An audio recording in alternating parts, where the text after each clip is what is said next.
Understanding Procedural Coding, a Work Text, 4th edition.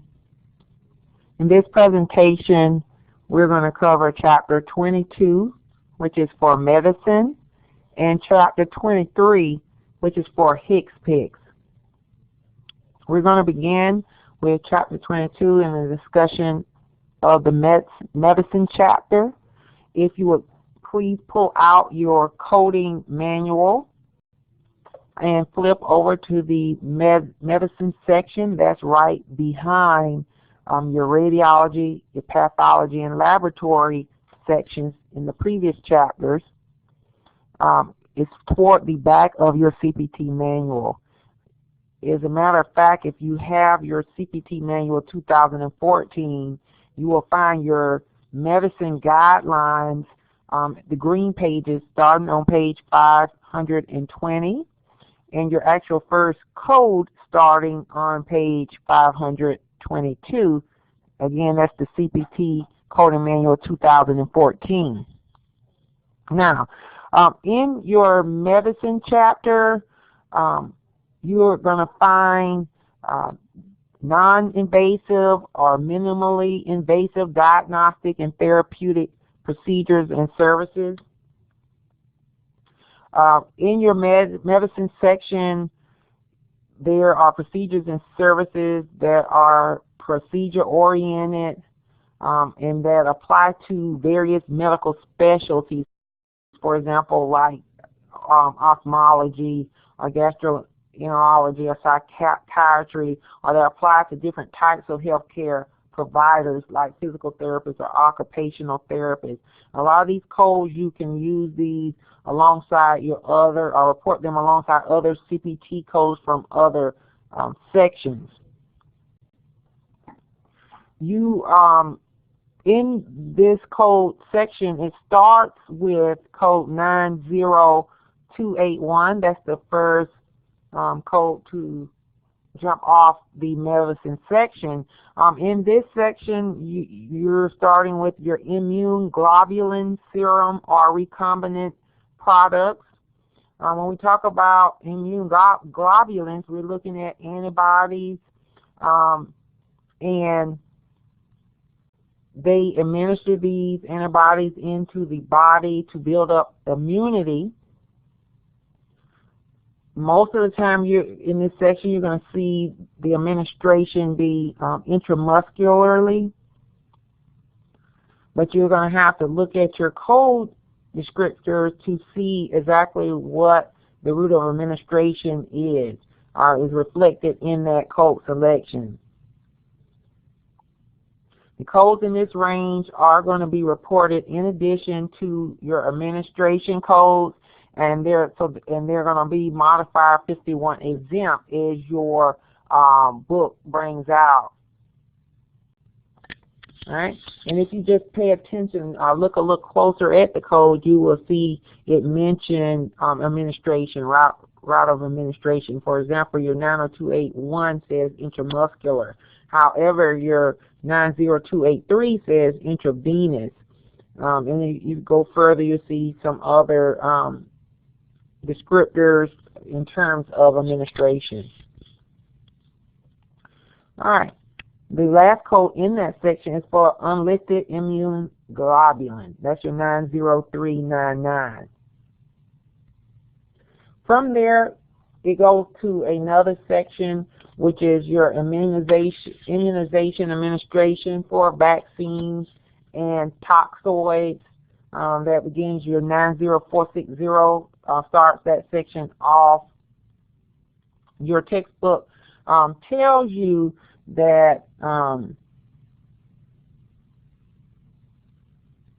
these codes include the counseling part when they for the administration of the immunization, when they're educating the patient and the patient's family on that vaccine during the administration of the vaccine. So these are your administration codes, right?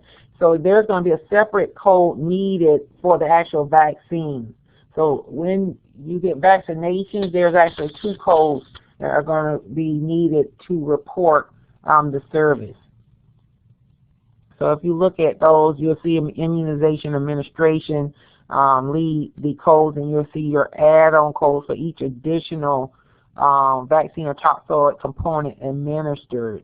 All right, so it's a per vaccine or toxoid component. So that's important. You're going to have to pay attention to the notations there in terms of how that should be treated. So right after your immunization immunization administration for vaccines and toxoids, you're going to actually have codes for the actual vaccine and toxoid that was administered. That's your next set of codes, beginning with code 90476. And your book goes into a little spiel on exactly what a vaccine or a toxoid is. When you're dealing with a vaccine, that's a dead microorganism that they're putting in that body to build up that immunization to help prevent disease, right? That their organism is able to still produce antibodies, which is what we're looking for to prevent that disease. A toxoid is the actual bacterial exotoxin, all right? And you can have what we call a live vaccine that comes from a live microorganism. But again, we're looking for your immunity properties from these. So if you look in that section, they have all the types of vaccines that you can code for. Now, again, with this code, you're going to need your administration code. Now, if you look, you can look through. They got HPV, human papillomavirus vaccine, influenza vaccine. Just flip through. Look, typhoid vaccine, rabies vaccine, just diphtheria toxoid.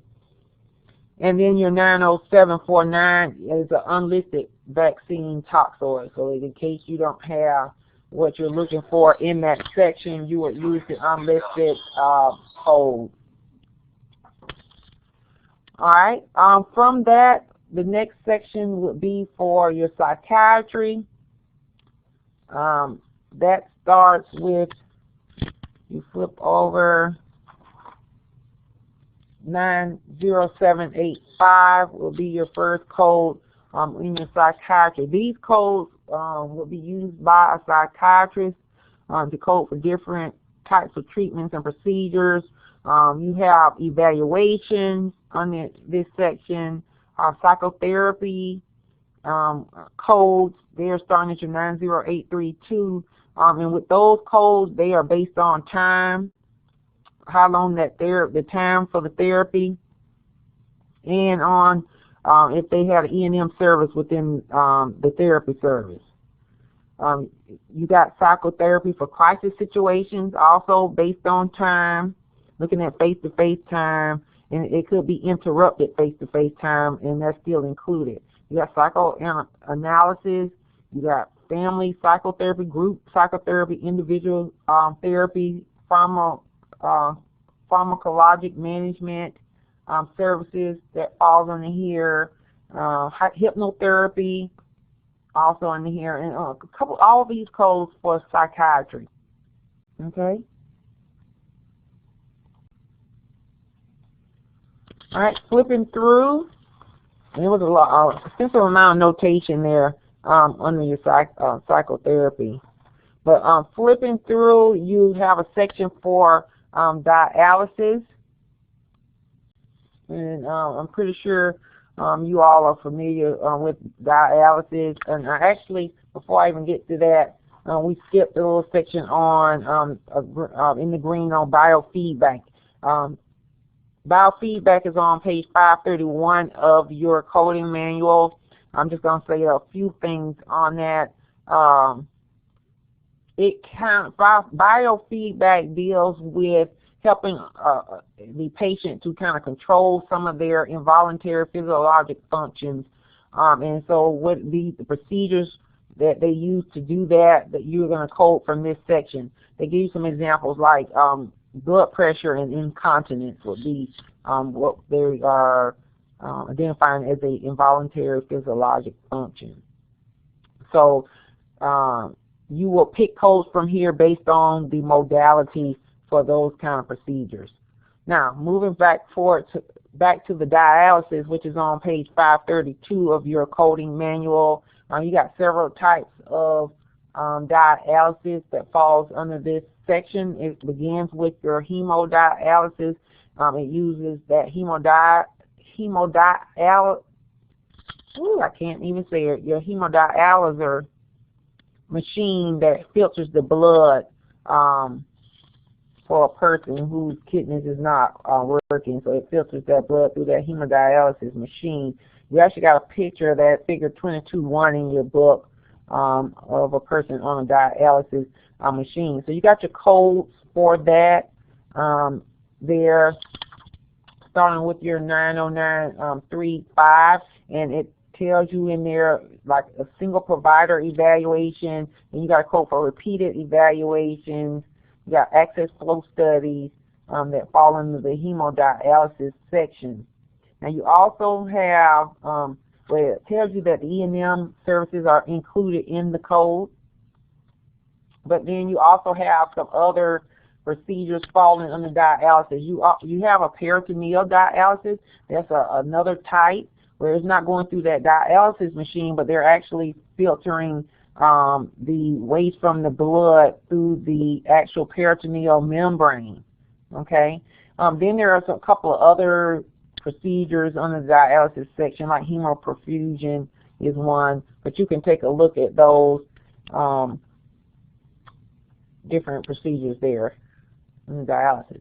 Following that, you'll see end-stage renal disease services, and that's just what they are for.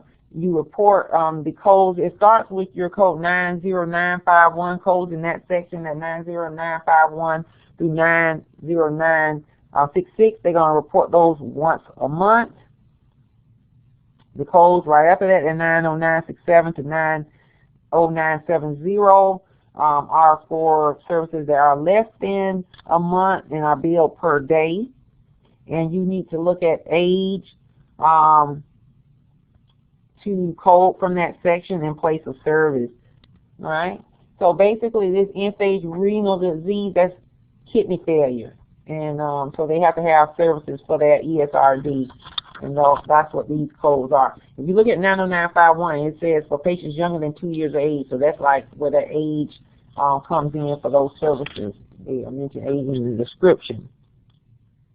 Following your ESRD services and your other dialysis procedure services, it goes into gastroenterology. That starts with code 91010. These are diagnostic procedures for your GI. All right.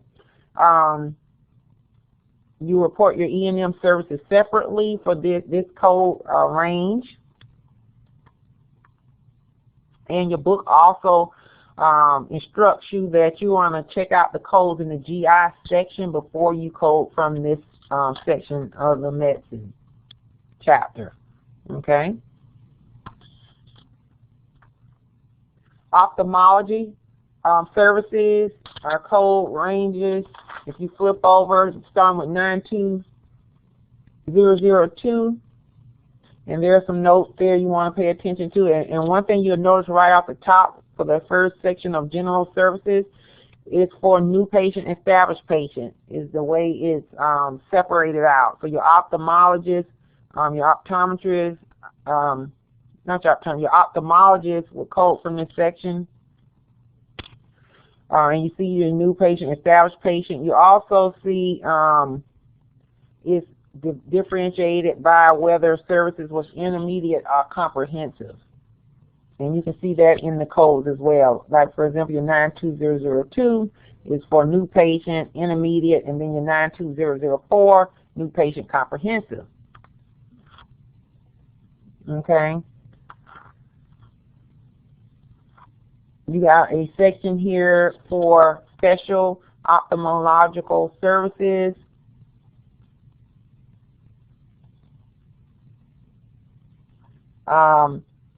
You also have If you notice, you got places here where they can do contact lens fitting. There's codes for that. Tonometry. You got ophthalmoscopy codes here. Other specialized services. In red on page 539 of your coding manual, this is where your contact lens services are. Sonography. You can flip through those spectacle services, including prosthesis or aphakia. Right, all of those are found in this section. Your book tells you, like, for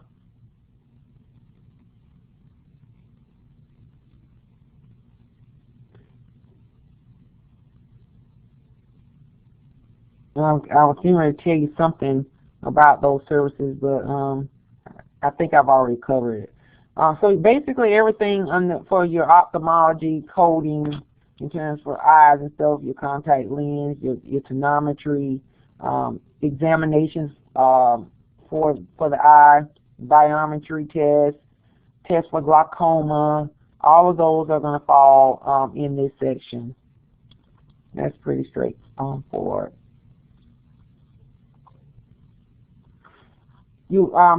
From there you go to a section that is called Special Otorhinolaryngologic Services, and you already know that's eye, with ear, nose, throat. Your ENT services, your ENT specialist with code in here. Your book tells you have speech evaluations and hearing tests that fall in this section as well. After that, if you flip over, you got a section for cardiovascular. You're going to have to flip over to 92950 in your code book. Just flip a couple of pages, and you see cardiovascular. And to 9. Okay. Diagnostic therapeutic services here, stent placements, your percutaneous transluminal coronary angioplasties are here as well, cardiography, cardiopulmonary resuscitation, echocardiographies are here, cardiac catheterizations, peripheral arterial disease rehab are all in this section of codes. You have a section that falls under non-invasive vascular diagnostic studies that begins with your 93880 code. If you flip over, this section really is like a melting pot of different services from different specialties, like I was mentioning earlier. But you flip over a couple more pages to your 93880 in your coding manual. I'm flipping over.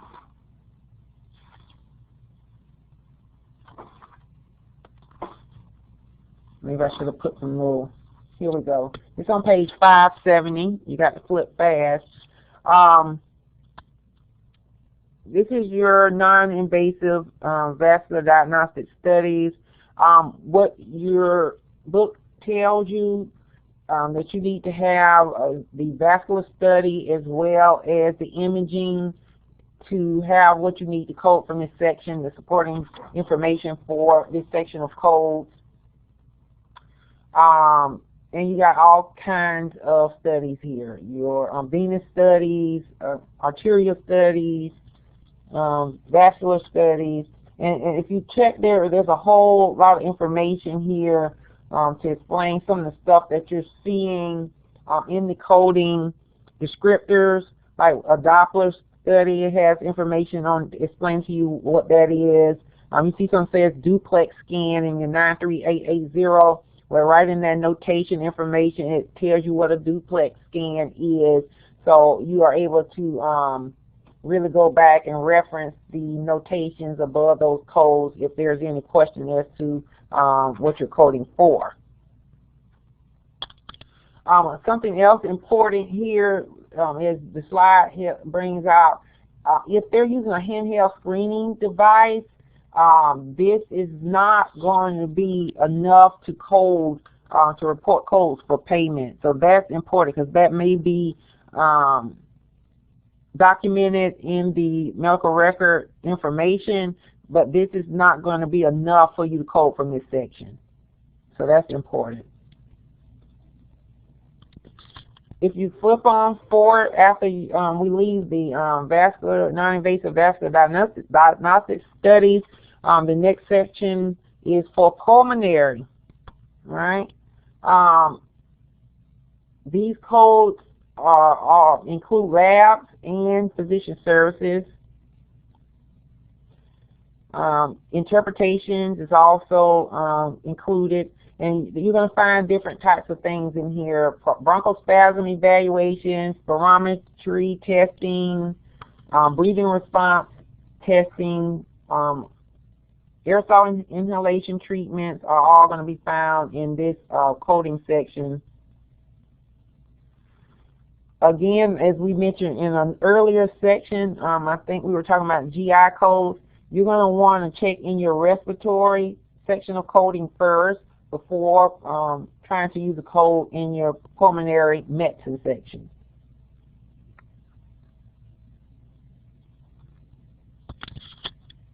All right, continue to flip, and we're going to get to our allergy and clinical immunology. That's on page 576 of your coding manual. And basically, these codes are for tests for allergies, allergy testing. When you're looking at the actual code descriptors, it'll say something about specified number of tests. So that's something important. So you got to be aware of the number or the quantity of tests that were performed. And you also need to be aware that these codes do not include your E&M services. So that means that will be a separate code that needs to be reported. So you look through here, you see different things: allergy testing, patch tests, photo tests, mucous membrane tests. Those are all in here. Allergen immunotherapy, injections. Okay, so all of that falls into that. Now, after that section of coding on allergies, you have codes for endocrinology. In this coding range, you have glucose monitoring procedures for up to 72 hours. In this section, these codes are not reported more than once per month, so that's important. They also include interpretation and report codes are here as well. So that's basically all we need to say about your endocrinology. Neurology and neuromuscular procedures follow endocrinology. You got a couple of things that you can find here. Sleep testing is very obvious here. And they got some nice definitions to help explain some of the terminology and jargon used in the codes: sleep studies, polysomnography. And a couple of those codes are done by age range, if you notice. For example, in your 95808, and then the codes indented under that, the 95810, 95811, age is 6 years or older, right? Younger than 6 years, 95782. So age seems to be important there for your polysomnography. You got range of motion testing also in here, neuroconduction testing, motion analysis, EEG tests, functional brain mapping, all under your neurology and neuromuscular procedures. So you can flip through those. Electromyography. Okay.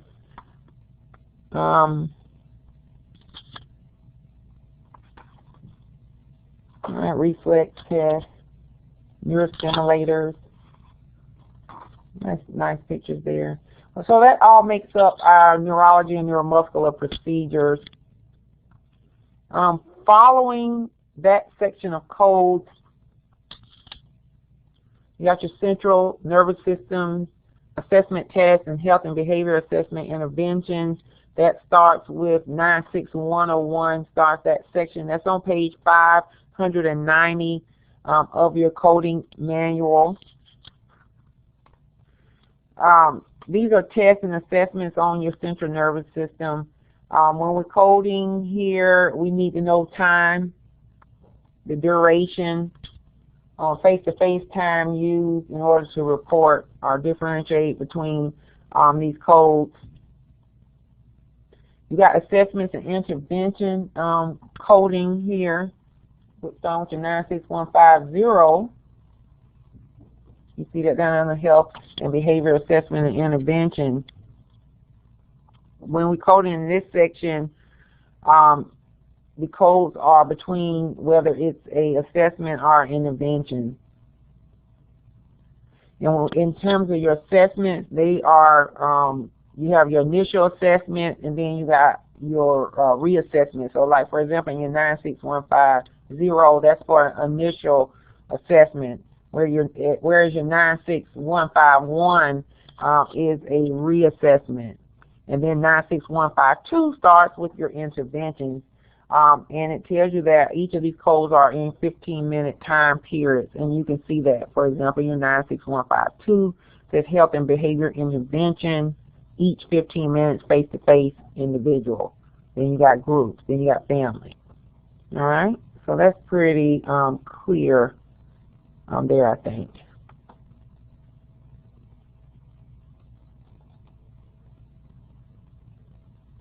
All right.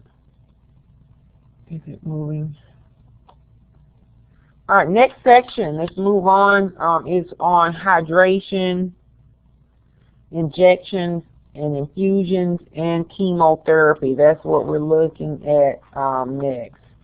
Well, in this section, you're going to see, of course, hydration codes, like your IVs for your electrolytes and fluids that they put in the body through the IV. You're going to have treatment codes for that. You have some important notations there about what's included or what's not reported separately that you need to pay attention to. They give you some terminology definitions. Under hydration, you have a couple of codes here. Intravenous, like your 96360, intravenous infusion hydration, initial 31 minutes to 1 hour. So it's time important. You got injections and infusion therapeutic. You got chemotherapy administration codes as well. You keep flipping through. 9641 is a chemotherapy administration code. So all your injections and infusions and chemotherapy, as we mentioned before, are in that section. Following that, you have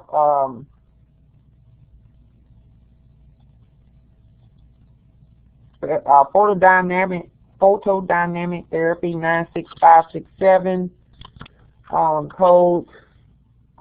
They use photosynthesizing agents for lesion treatment in this code range. You need to know the length of time again for that section of coding. Following that, you have a section on dermatology, for dermatological procedures, skin, right? Procedures for skin diseases, acne, laser treatments, all those types of things would fall under the dermatological procedures. After that, you have a section of codes for physical medicine and rehab.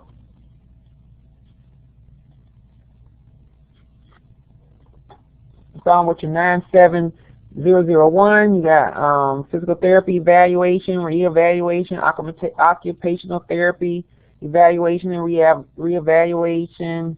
You have modalities, supervised, constant attendance, codes under modalities,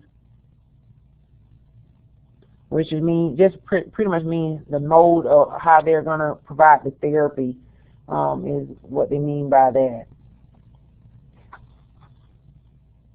Constant attendance means they're right there directly working with that patient one-on-one, because you see them using that under constant attendance there. Wound care management, under here, different tests, manual therapy techniques, sensory techniques, negative pressure wound therapy, all those things fall in there. Orthotic management, prosthetic management, all are under this section of codes for your physical medicine and rehab. You got a coding section on medical nutrition therapy. Yeah, initial assessment, reassessments under there. You also have to look at time as well to code in that section. Then you got a couple of other things, sections here. You got one on acupuncture, osteopathic, manipulative treatment. You got chiropractor. You have telephone services, online medical evaluation, special services, procedures and reports, non-face-to-face, non-physician services, special services, special services, procedures and reports. Just a whole lot of small things that sort of reflect, it reminds you of your evaluation and management coding sections, but it's taking care of different things outside of that. So you're going to always go to your other sections first before you would code in these sections here. But it's similar principles as when we were looking at your E&M codes. Home health procedures, medication therapy management services. Okay? And that kind of wraps up all the sections for our medicine. All right? So again, in your medicine section, they are procedure-oriented type situations that reflect different medical specialties. And for a lot of them, you're going to go to your other sections first, and these kind of are outside that scope that will pick up some of those things that fall outside of your other chapters. All right. So we're next going to move to chapter 23. If you flip over, and this is your HIM2253C code. And as I mentioned before, you all were not required to get a HIM2253C manual, but you can look up your codes in your encoder, the 3M encoder that you have access to. So we're going to look at HIM2253C, and that basically stands for Healthcare Common Procedure Coding System. And we have talked about before in previous classes that the CPT codes that we have been covering up until this point are also HIM2253C codes. Your CPT codes are level 1 HIM2253C codes, and what we call HIM2253C are our level 2 HIM2253C codes. Your level 2 codes are alphanumeric codes, which is different from CPT, which are all numerical. Okay?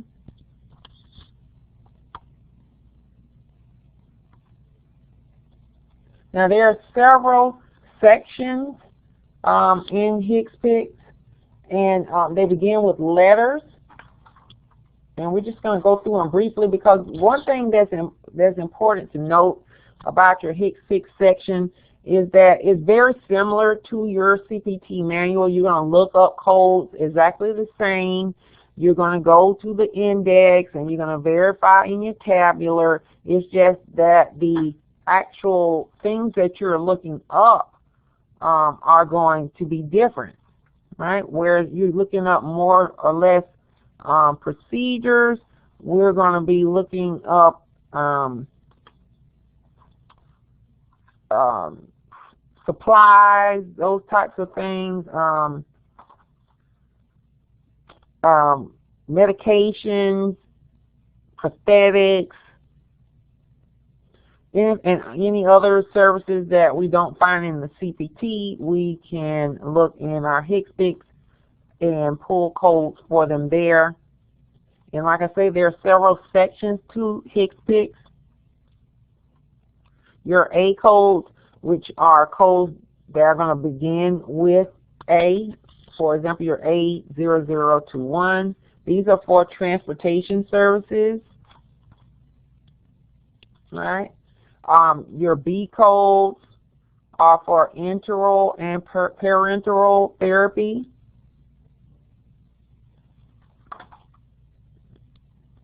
Okay? And then you have your C codes for your OPPS, Outpatient Prospective Payment System. That's your hospital outpatient codes. We're flipping through, so we're not going to spend a whole lot on these.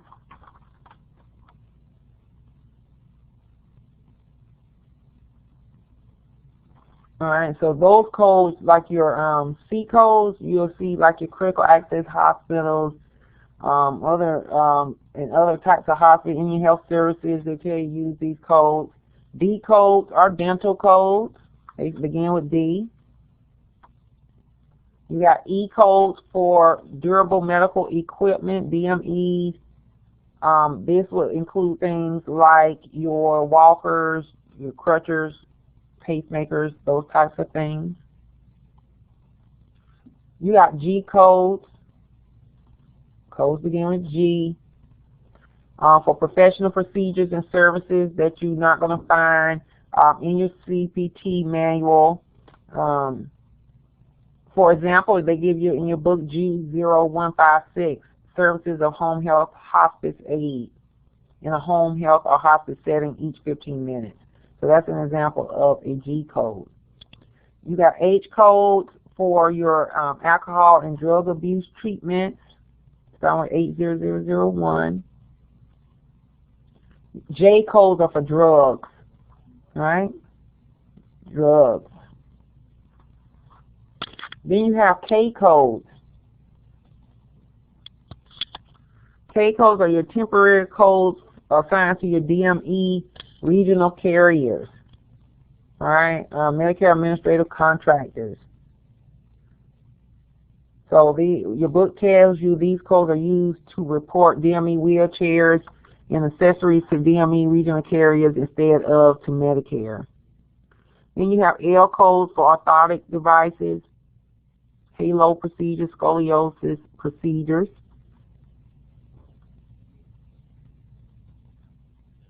M codes, cellular therapy, intravenous chelation therapy, fabric wrapping of abdominal aneurysms, all found in your M codes. You got P codes for pathology and lab, different tests for pathology and lab, laboratory services. Q codes, temporary codes, right?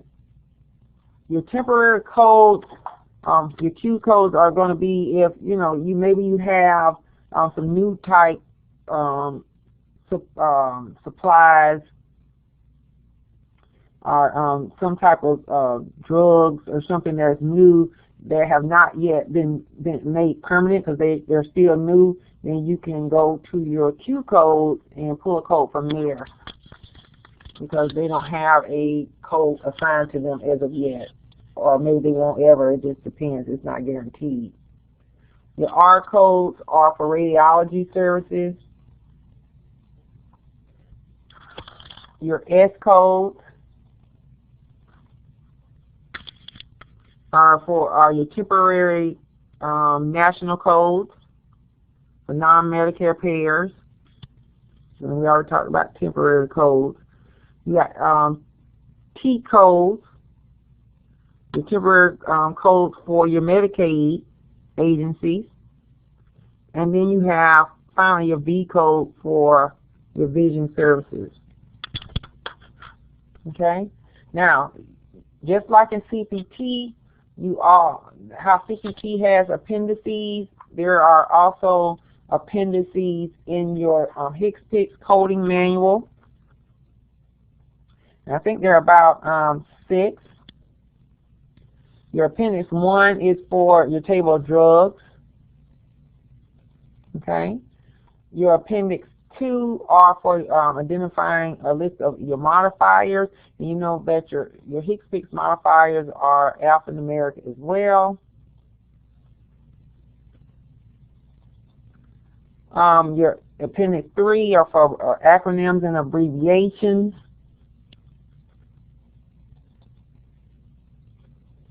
Your appendix 4 have a list of CMS website, web-based system program instructions, provides brief descriptions of sections of the CMS manual. I never really used that, but it might be of use to someone. That's in appendix 4. Your appendix 5 is for information changed, information deleted, and reinstated codes. And then 6, appendix 6 provides quick reference of services and types of services. And you can take a look at those if you would like. You can always come in and check out a HCPCS coding manual, or you can purchase one of your own. So we're not going to spend very much time on your HCPCS, but again, you have to pay attention to your insurance companies or your third-party payers, because some of them do require HCPCS codes. And then at any facilities that you are working at, they also have guidelines, policy procedures on the use of HCPCS codes. So you will be pretty much aware and familiar of when you need to use those. But again, it is looked up in the same way that you would look up a code in your CPT manual. You're just looking up different types of things. Okay? This is going to conclude my discussion on your HCPCS codes.